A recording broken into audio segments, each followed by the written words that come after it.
And the First Lady went to Florida and Georgia today. They got a firsthand look at the devastation from Hurricane Michael, which really, it just almost appears to get worse every day. When we get in here and we look at these pictures, it's just unbelievable.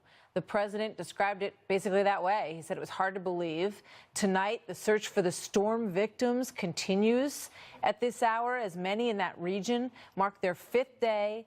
No gasoline, no power, no cell service. It looks like tornadoes just ripped their way through this entire area in Mexico Beach. And that is where Mike Tobin is standing by. It's an area that has virtually been wiped out by this storm. Mike, good evening to you. Good evening, Martha. And you can't really overstate the dramatic impact of what the president and first lady saw when they got low-level flyover of Mexico Beach here in Marine One, because most of the structures here in Mexico Beach are just wiped out right down to the foundation. I really can't overemphasize that enough.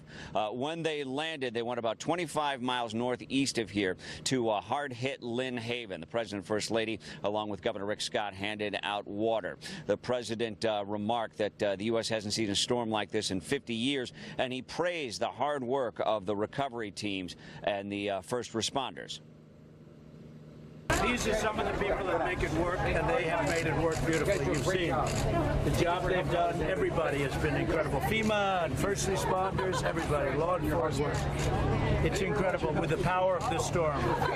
Somebody said it was like a very wide, but you mean extremely wide tornado, because that's really what this was. This was beyond any winds that they've seen. I guess 50 years, but who knows? It could have been longer than that. Nobody's seen anything like this.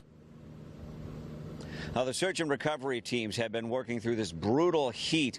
They have been through every structure here in Mexico Beach more than once. They did preliminary searches. They did secondary searches. They went back into the marshes to look for, among other things, boats that had washed up and could be trapping people inside. They've got the cadaver dogs out here working right now with one person called the more difficult debris pile. And we know now, last report, we had 3 people who were unaccounted for. They tracked one down by phone. They have unfortunately found one person who is deceased. So here in Mexico Beach, only one person is still unaccounted for. Martha? Mike, thank you very much.